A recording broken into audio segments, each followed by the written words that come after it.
So now a new section will start from verse number 54, where uh, Arjuna is going to ask a question, and the whole remaining chapter is the answer of this question. So Arjuna says here, Arjuna Uvacha Siddhaprajna ka bhasa samadhi sasya keshava Sitadi kim prabhaseta kim asita vajeta kim. Arjuna Uvacha, Arjuna said, Siddhaprajnasa of one who is situated in fixed Krishna consciousness, ka what bhasa language, samadhi tasya of one situated in trance, Keshava O Krishna, Siddhadi one fixed in Krishna consciousness, kim what prabhashita speak, kim how asita does remain still, vajeta walks, kim how. Translation. Arjuna said, O Krishna, what are symptoms of one who is in Krishna consciousness or whose consciousness is thus merged in transcendence? How does he speak? What is his language? How does he sit? And how does he walk?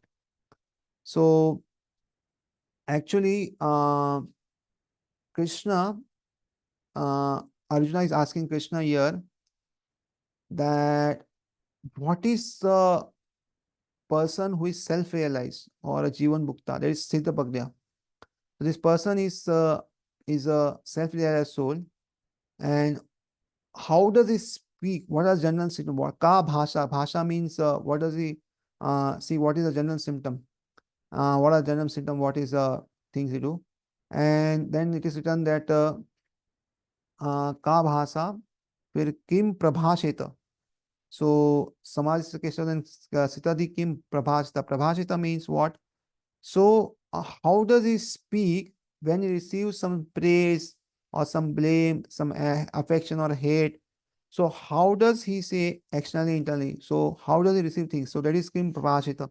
It is not just speaking. Say one may speak some things, but how one speaks when there is some fame or infamy, when something is wrong or some heat or cold, how does one speak? That is Kim Prabhashita. So the Sitadhi, the Jivan or the self-realized person, the Jivan Mukta person, how does he speak in terms of difficulties? Then Kim Asita means how does he sit? So sit does not mean that just sitting. It is when there are some sense objects there. So how does he restrain from sense objects? How does he sit calmly in spite that there are so many sense objects around him? And Krim Bhajeta means how does he walk? Walk means how does he respond to sense objects? So how does he restrain to sense objects and how does he respond to sense objects? So these are the 3-4 things which here Arjuna is asking Krishna. And the answer is the from verse number 55 to rest of the chapter is the answer to this question. Translation. So yeah. Oh, again read. Oh Krishna, what are symptoms of one whose consciousness is thus merged in transcendence? How does he speak? What is his language? How does he sit? And how does he walk? Purport. As there are symptoms for each and every man in terms of his particular situation. Similarly, one who is in Krishna consciousness has his particular nature, talking, walking, thinking, feeling, etc. As a rich man has his symptoms by which he is known as a rich man, and as a diseased man has his symptoms by which he is known as disease. Or as a learned man has his symptoms. So many in transcendental consciousness of Krishna has specific symptoms in various dealings. So everything in this world has symptoms. Some we can see if somebody has fever, one knows that the temperature will go up. There are some symptoms we can see. And one, if he is in Krishna conscious, there are some symptoms also. The way he talks, the way he thinks, the way he feels. So when we come in contact with that Krishna conscious, we automatically become Krishna conscious. So these are his symptoms. And uh, one or by which is known disease or learned man symptoms. So a man transcendental consciousness of Krishna has specific symptoms in various links. So when we deal with the person, we can know what symptom does he carries. So one can know his specific symptoms from the Bhagavad Gita. Most important is how the man in Krishna speaks, for the speech is the most important quality of any man. It is said that a fool is undiscovered as long as he does not speak. And certainly a well-dressed fool cannot be identified unless he speaks. But as soon as he speaks, he reveals himself at once. The immediate symptom of Krishna conscious man is that he speaks only of Krishna and of matters related to him. Other symptoms then automatically follow, as stated below. So the main thing is, if one is Krishna consciousness, one will speak of Krishna and different pastimes relating to Krishna. And this is the main quality. This is the main important quality. If one has this one quality, other all qualities, amanitvam, adambitvam, which will come further, humility, tolerance, and prideness and all, which automatically follow. If one has this main quality, and therefore this one quality has to be cultivated. So let's see Sri Krishna's answer to all this question. Shri Bhagwan Uvacha Prajahati yata kaman sarvan partha manogatan atmani evatmana tushta sita prajna sadochyate. Shri Bhagwan Uvacha, the Supreme Personality of Godhead said, Prajahati gives up yada when common desires for sanctification, sarvan of all varieties, partha, O son of Pritha, Managatan of mental concoction, Atmani in the pure state of the soul, Eva certainly, Atmana by the purified mind, Tushta satisfied, Sita Pragya transcendently situated, Tada at that time, Uchate is said. Translation. The Supreme Personality of Godhead said, O Partha, when a man gives up all varieties of desire for sense gratification, which arise from mental concoction, and when the mind thus purified finds satisfaction in the self alone, then he is said to be in pure transcendental consciousness. So, first thing is he gives up all varieties of desire for sense gratification. That is, one is not desirous of satisfying one's own senses, and thus what happens is his mind thus purifies. He finds satisfaction in himself, and thus is said to be in pure transcendental consciousness. That is Sita Pragya. That is, uh, his state is purely in Krishna consciousness. Purport. The Bhagavatam affirms that any person who is in fully Krishna consciousness or devotion to the Lord has all the good qualities of great sages, whereas a person who is not so transcendently situated has no good qualification because he is sure to be taking refuge in his own mental concoctions. So, this has to be understood properly. It is said that one who is in Krishna consciousness has all the good qualities. What does it mean? That others don't have good qualities? Others are all bad? So, it is not that way. See, there are different modes in which one is acting. Sattva, Rajas, and Tamogun. So when one is in Krishna consciousness, automatically one rises above Tamogun, Rajagun, and gradually comes to Sattvagun. And gradually he also rises from Sattvagun to Shuddha Sattvagun. So on Shuddha Sattvagun level now, what happens? All the good qualities stays forever.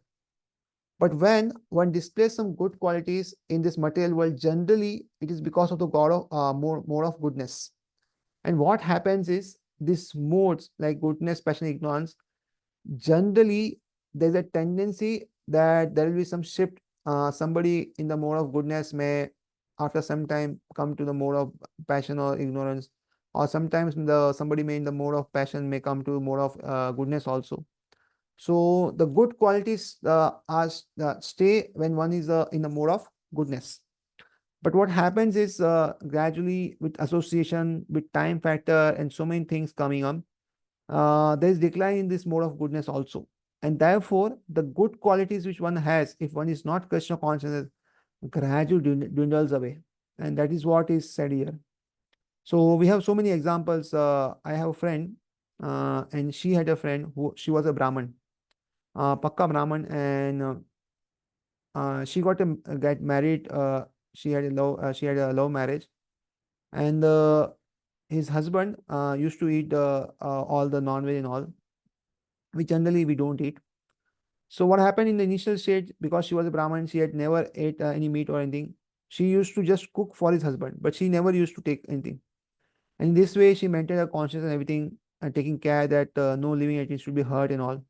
But gradually, what happened after some time, after serving her husband for some time, she thought, let me just check. My husband is elderly, let me check once. So she started tasting, and then she started liking. And afterward, she became a brilliant cook and started a YouTube channel at how to cook different types of meat. And then gradually, she degraded away. So, degradation means uh, if we eat all these things, there are a lot of karma and all which one should not take. So what we saw is gradually a person in the mode of goodness who never did anything harm to other living entity. Now, because of association with other person, gradually turn to giving harm to others.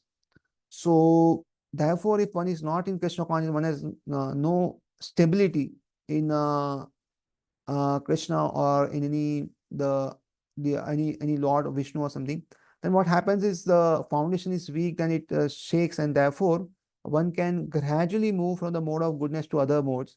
And therefore, it is said here that one who is not transcendently so situated has no good friend, because this qualities or the qualification changes according to the time and circumstance. Consequently, it is rightly said here that one has to give up all kinds of sense desire manufactured by mental cognition. So therefore, one has to give all kinds of sense desire, because of mental things, na, it may not be good. Artificial sense desires cannot be stopped, but it is engaging Krishna consciousness, then automatically the sense desires subside without external effort.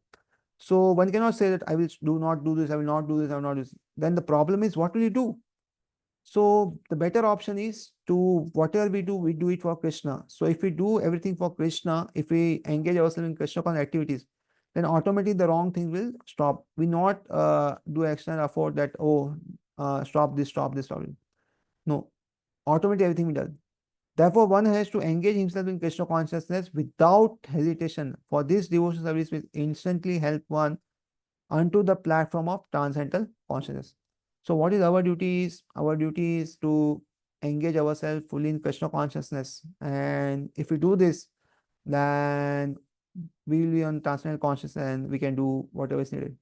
The highly developed soul always remains satisfied in himself by realizing himself as the eternal servitor of the Supreme Lord. Such a transcendently situated person has no sense desires resulting from petty materialism. Rather, he remains always happy in his natural position of eternally serving the Supreme Lord. So, what we need to do is we need to develop our consciousness in a way where we do not harm any living entity. We do what is right for our soul, and we do our nitya dharma of spiritual activities, and that will help us that we can grow up out of a situation where we don't desire anything which results from petty materialism or for sense gratification, and thus we'll always be happy in our natural position of serving the Supreme Personality of God. And like this, there are different verses which comes. So this, I think, will